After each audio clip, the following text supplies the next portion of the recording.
Hello everyone, welcome to our channel IAS YS. So we are back with our sessions. So जैसे मैंने कहा था कि हम करंट पे डिस्कस किया करेंगे और जो इम्पोर्टेंट केस स्टडीज़ रहा करेंगी हमारे सिलेबस से रिगार्डिंग तो वो डिस्कस करेंगे। तो आज मैं एक केस स्टडी को लेके आया हूँ आपके सामने, जिसका नाम हम कह सकते हैं, we can call it collector bro, right. तो इसको स्टार्ट करने से पहले मैं थोड़ा सा बैकग्राउंड बताऊँगा आपको। जैसे हम बचपन में अक्सर एक ऐसे लिखा करते थे कि 21st century, age of computer, right. Computer का युग, 21वीं सदी। तो आज की डेट में अगर हम बात करें तो आईसीटी वर्ड एक काफ़ी कॉमन है हमारी हमारे बीच, जिसका फुल फॉर्म है इंफॉर्मेशन कम्युनिकेशन टेक्नोलॉजीज़, राइट।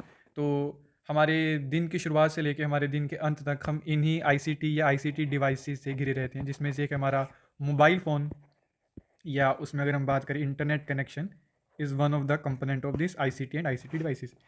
अब बीइंग अ सिविल सर्वेंट हमारे लिए काफ़ी इंपॉर्टेंट हो जाता है इस आईसीटी टूल का, क्योंकि देखिए ये एक डबल एज स्वॉर्ड की तरह है, राइट, दो धारी तलवार की तरह है।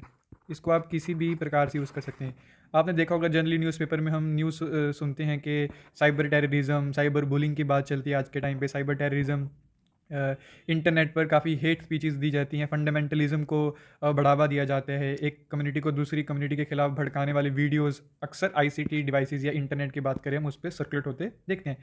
लेकिन बीइंग अ सिविल सर्वेंट और being a civil services aspirant हमारे लिए ये कैसे इंपॉर्टेंट हो जाता है कि कैसे इसको हम efficient public service delivery, right, जो एक one of the main objective है ब्यूरोक्रेसी का, कैसे इस सर्विस डिलीवरी को बेटर कर सकें, जिससे कि हम बिल्कुल ग्रास रूट पर जो लोग हैं, राइट, ग्रास रूट पीपल जो हैं उन तक डिलीवरी कर सकें। जो भी मार्जिनलाइज सेक्शन है, वो गरीब हैं, SC STs, कोई भी जो मार्जिनलाइज सेक्शन है उसको कैसे हेल्प कर सकें, कैसे ट्रांसपेरेंसी, ये सारे हमारे जो GS4 है हमारा यूपीएससी के सिलेबस का, एथिक्स एप्टीट्यूड एंड इंटीग्रिटी, उसी के सारे टर्म्स है। ट्रांसपेरेंसी कैसे हम इंक्रीज़ कर सकते हैं, अकाउंटेबिलिटी की बात करें, अकाउंटेबिलिटी कैसे हम इंक्रीज़ कर सकते हैं, करप्शन कैसे कम कर सकते हैं, राइट। तो ये सब हम कर सकते हैं with the help of ICT. और गवर्नमेंट इसको यूज़ भी करती है। अगर हम बात करें जो ई गवर्नेंस का कंसेप्ट है, कि जितनी भी गवर्नमेंट की सर्विसेज हैं उसको हम इंटरनेट के माध्यम से लोगों तक पहुंचाते हैं। आपने अपने घरों के आसपास जो हम देखते हैं कॉमन सर्विस सेंटर होते हैं, राइट, जिन्हें अलग अलग स्टेट्स में अलग अलग नाम से जाना जाता है। हमारे स्टेट में इसे सुविधा केंद्र के नाम से जाना जाता है, कि जहाँ पे सारी सुविधाएं सरकार की मिलती हों at one place, right, at one place, जहाँ सारी सुविधाएं मिलती हैं, चाहे वो फिर वो बर्थ सर्टिफिकेट हो, आपको आधार लिंकेज करवाना हो अपने मोबाइल के साथ, कुछ भी इस प्रकार के, कोई भी आपको कम्युनिटी सर्टिफिकेट चाहिए रहता है तो आप इन कॉमन सर्विस सेंटर या जैसे मैंने कहा सुविधा केंद्र पे जाते हैं अपने, राइट। तो इस प्रकार से एक आईसीटी इंपॉर्टेंट हो जाता है। और आईसीटी में केवल ये इंफॉर्मेशन कम्युनिकेशन ही नहीं, जो भी डिवाइसेस, जैसे कि हम बात करें ड्रोन्स, ड्रोन्स भी आईसीटी डिवाइसेस में ही आ जाएंगे, जिसका अब इसके मल्टीपल यूज़ हैं। आप इसको एग्रीकल्चर में यूज़ कर सकते हैं पेस्टिसाइड के स्प्रे के लिए, इसको आप सिक्योरिटी पर्पस से यूज़ कर सकते हैं, इसको आप डिज़ास्टर मैनेजमेंट के लिए यूज़ कर सकते हैं, ताकि आप सर्विलेंस कर सकें, मॉनिटरिंग कर सकें बेटर, राइट, या फिर बेटर रिसोर्स मैपिंग कर सकें आप। तो रिसोर्स मैपिंग की बात करें तो जैसे गवर्नमेंट का एक स्कीम है, राइट, तो आपने नाम सुना होगा स्वामित्व स्कीम, स्वामित्व, जिसमें government with the help of drones जो लैंड के रिकॉर्ड है उनको डिजिटाइज कर रही है। तो ये थी एक बैकग्राउंड आईसीटी का। तो इसी आईसीटी का आज हमारी केस स्टडी में एक बहुत मेजर रोल रहेगा। तो आइए बात करते हैं कलेक्टर ब्रो की। तो इन्हीं को, इनका नाम है प्रशांत नैयर, जिन्हें कलेक्टर ब्रो के नाम से भी जाना जाता है, और ये काफ़ी पसंद करते हैं जब इन्हें पब्लिक कलेक्टर ब्रो के नाम से बुलाती है, क्योंकि अक्सर लोगों को इनका नाम याद नहीं रहता, but they remember him by the name collector bro. तो ये 2007 के बैच के आईएएस ऑफिसर हैं mister Prashant Nair, and 2015 onwards इनकी पोस्टिंग की गई थी कोझिकोड डिस्ट्रिक्ट में। आई एम सॉरी अगर मेरा प्रोनाउंसिएशन गलत हो, लेकिन कोझिकोड जो डिस्ट्रिक्ट है हमारा, वहाँ पे इनकी पोस्टिंग हुई थी कोझिकोड में। तो आइए अब इनकी कहानी स्टार्ट करते हैं। तो मैंने पहले से मार्क कर रखा है, तो बस मैं आपको एक ब्रीफ बताता रहूँगा। तो इनका एक बहुत इंपॉर्टेंट, मैं कहूँ तो इनका जो इनिशिएटिव है जिसको हम इसमें पढ़ेंगे, दैट इज़ कंपैशनेट कोझिकोड। इसका शॉर्ट फॉर्म सी के यूज़ करेंगे हम। ये प्लस एक इनका था ऑपरेशन सुलेमानी। तो ये इनके 2 इनिशिएटिव हैं मेजर जो आज हम डिस्कस करने वाले हैं। और केस स्टडी देखेंगे कि कैसे इन्होंने आईसीटी यानी कि सोशल मीडिया प्लेटफॉर्म फेसबुक को यूज़ किया अपने इस इनिशिएटिव को माइल्स अहेड ले जाने के लिए, और किस तरह से इन्होंने कम्युनिटी को ऑन बोर्ड लिया इस इनिशिएटिव के लिए, राइट। तो सबसे पहले जब इनकी पोस्टिंग होती है फरवरी 2015-17 में कोझिकोड में, तो इन्होंने वहाँ पर देखा जब ये वहाँ पर अपॉइंट हुए। तो ये देखिए, तो यहाँ पे देखिए, तो जब ये वहाँ पर अपॉइंट हुए तो ये एक हॉस्पिटल विजिट करते हैं और हॉस्पिटल में देखते हैं कि बहुत सारे 600 पेशेंट के अराउंड उनकी जो हालत थी वो काफ़ी ख़राब थी, जो इंफ्रास्ट्रक्चर था हॉस्पिटल का वो काफ़ी ख़राब था। तो जब इन्होंने हॉस्पिटल सुपरिटेंडेंट से बात की तो उन्होंने बताया कि लैक ऑफ गवर्नमेंट फंड्स की वजह से ये ऐसी कंडीशन है हॉस्पिटल की। तो उन्होंने फ़ौरन उस हॉस्पिटल सुपरिटेंडेंट को कहा कि मुझे सारी लिस्ट दीजिए कि क्या क्या हमें नीड है, मैं उसको टेक अवे करता हूँ।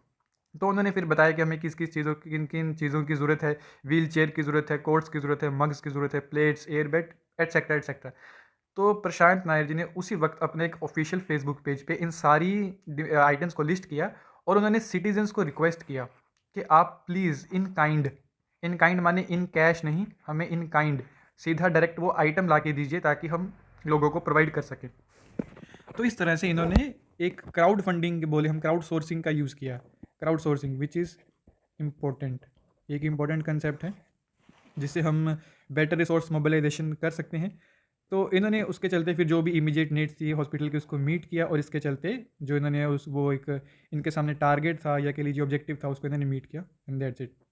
उसके बाद आज हम बात करें तो कंपैशनेट कोझिकोड काफ़ी एक फेमस इनका है जिससे से इनको कलेक्टर ब्रो का एक टाइटल भी मिला। उसके अलावा अगर हम बात करें तो इनका जो एक ऑपरेशन था that was operation Sulemani. Operation Sulemani जो ये प्रशांत नायर है इनकी ये खासियत है कि जो भी अपने इनिशिएटिव्स का नाम रखते हैं वो काफ़ी लोकल रखते हैं, लोकल नेम रखते हैं जो यूथ को अपील करे, जो लोकल मासेस को अपील करे, जो वहाँ की कम्युनिटी को अपील करे। तो उसी के चलते उन्हीं के डिस्ट्रिक्ट में एक सुलेमानी टी काफ़ी फेमस हुआ करती थी, तो उसी के नाम से इन्होंने ऑपरेशन सुलेमानी चलाया। इसके अंदर इन्होंने जो केरला की होटल एंड रेस्टोरेंट एसोसिएशन थी, हमने देखा होगा अपने आसपास कि होटल्स में काफ़ी खाना वेस्ट होता है, राइट। तो उसी खाने को बचाने के लिए इन्होंने उस खाने की वेस्टेज को बचाने के लिए, और इनका जो एक ऑब्जेक्टिव था कि इनके डिस्ट्रिक्ट में कोई भी आदमी हंगर से ना सोए, राइट, पैसे की वजह से वो हंगरी ना रहे, तो ये इनका ऑब्जेक्टिव था कि उनके डिस्ट्रिक्ट में कोई ना रहे। तो उसके चलते इन्होंने Kerala hotel and restaurant association से एक लिंकेज की। अब इसमें इन्होंने क्या किया, इन्होंने कूपन बनाए 40-40 रुपए के।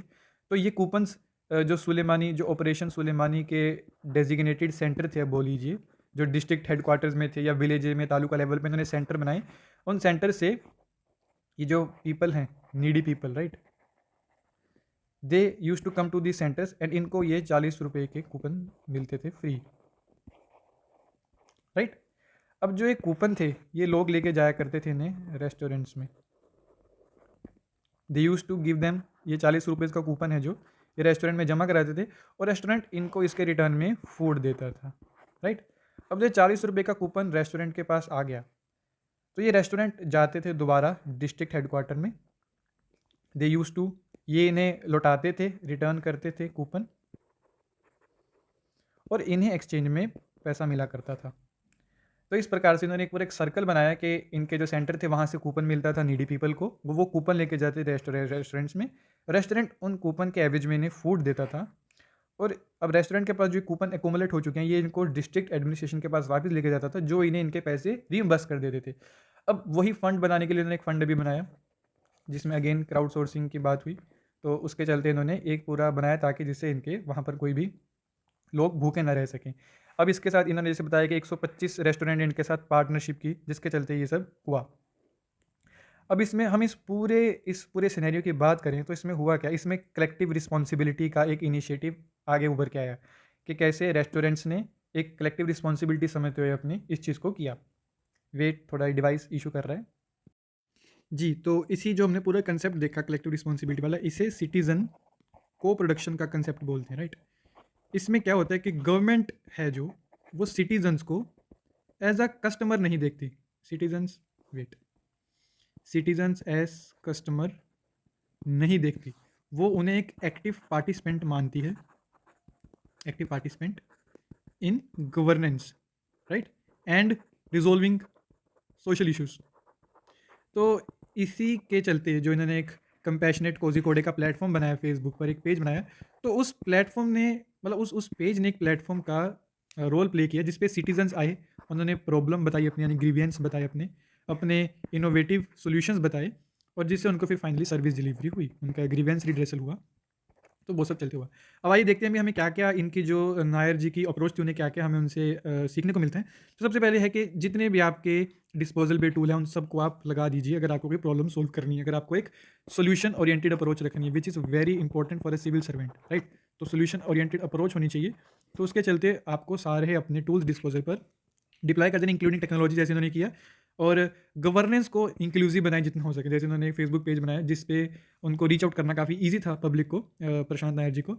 और इन्होंने कहा कि सिटीजन्स के पास भी एक विजडम होता है जिसको आप यूज़ कर सकते हैं प्रॉब्लम्स को सोल्व करने के लिए। आप सिटीजन्स को मियर सिटीजन की तरह मत मानिए कि सिर्फ वो सर्विस डिलीवरी के लिए ही हैं, उनको आप एक एक्टिव पार्टिसिपेंट माने, राइट? और अगर उनकी नॉलेज को राइट चैनल में चैनलाइज कर दी जाए तो उससे हमें इतना अच्छा केस स्टडी देखने को मिलता है।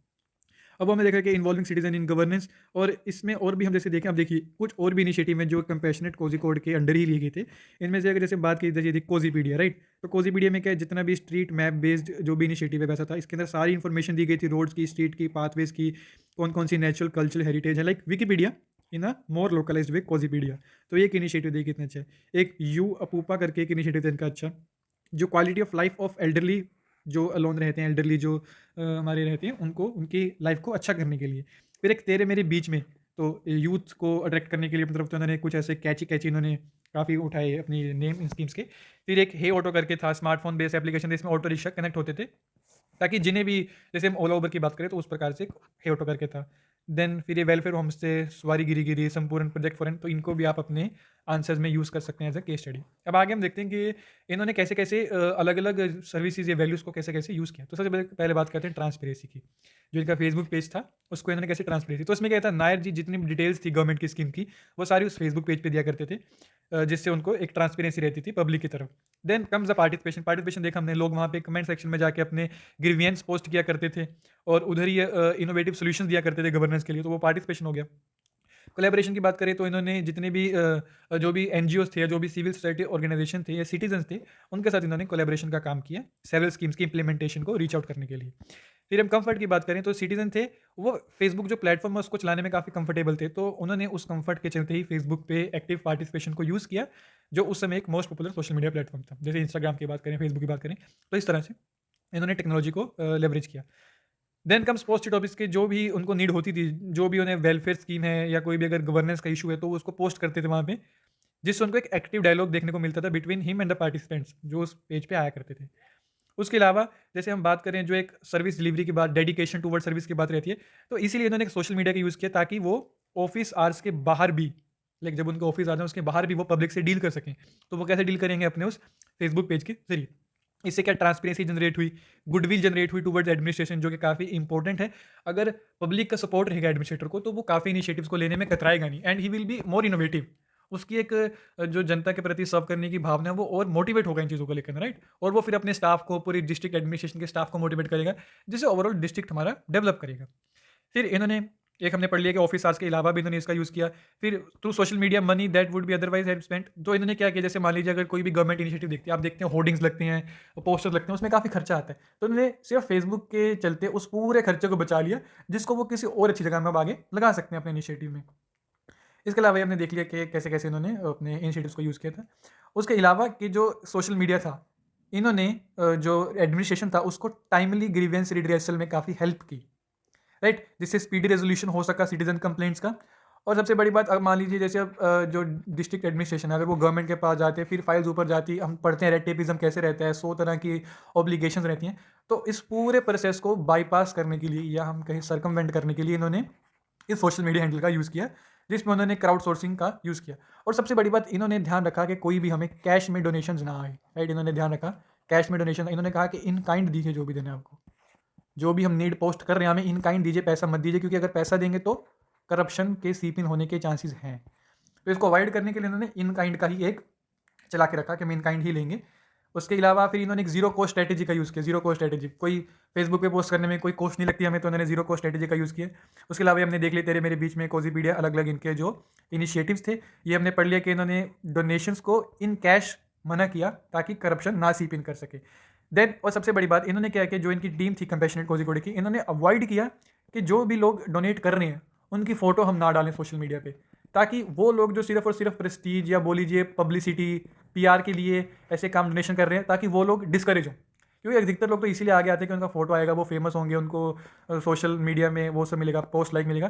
तो उस चीज़ को अवॉइड करने के लिए इन्होंने फोटोज़ नहीं डाली कोई उनकी, राइट। तो जिससे कि जो लोग एक्चुअल में सर्विस देना चाहते हैं सोसाइटी को, तो सिर्फ जेन्युइन लोग ही आगे आ सकें, इसलिए इन्होंने इस चीज़ को अवॉइड किया, राइट। इसके बाद फिर हम अगर बात करें, अब जो पूरा का पूरा केस स्टडी था, इसको हम कहीं जगह पे यूज़ कर सकते हैं। जैसे आप बात कीजिए एम्पैथी की बात कर सकते हैं, कंपैशन मैं यहाँ पे लिख देता हूँ, एम्पैथी की बात कर सकते हैं, राइट। कंपैशन की बात कर सकते हैं फिर आप, देन डेडिकेशन की बात कर सकते हैं, डेडिकेशन, स्पिरिट ऑफ सर्विस में आप इसका यूज़ कर सकते हैं, इनोवेशन में इसका यूज़ कर सकते हैं, राइट। कमिटमेंट की वैल्यू की बात करें तो उसमें इसका यूज़ कर सकते हैं, एटीट्यूड कि किस तरह से हम एक प्रॉब्लम को एक अपॉर्चुनिटी में चेंज कर सकते हैं, राइट। एक हम क्राइसिस को अपॉर्चुनिटी में चेंज कर सकते हैं, लीडरशिप की बात करें, इमोशनल इंटेलिजेंस की बात करें, राइट। तो इन सब चीज़ों को हम इसमें इस पूरी केस स्टडी को यूज़ कर सकते हैं, और हम आगे भी ऐसे ही केस स्टडीज़ को लाते रहेंगे और करंट अफेयर वीडियोज़ भी लाता रहूँगा। आप हमारे चैनल को सब्सक्राइब कर सकते हैं। वीडियो अच्छा लगा हो तो लाइक कीजिए, शेयर कीजिए। अगर आप भी चाहते हैं कि हम किसी केस स्टडी को लेके, अगर आपके पास कोई इसके लिए सोल्यूशन है, या अगर आपके पास कोई एग्जांपल है इसका, तो आप उसे कमेंट सेक्शन में डालिए, हम उसे अपने नेक्स्ट लेक्चर्स में, अपकमिंग लेक्चर्स में लेके आएंगे। वीडियो अच्छा लगा हो तो लाइक कीजिए, शेयर कीजिए दोस्तों के साथ, सब्सक्राइब कीजिए चैनल को। मिलते हैं अगले लेक्चर में। जय हिंद।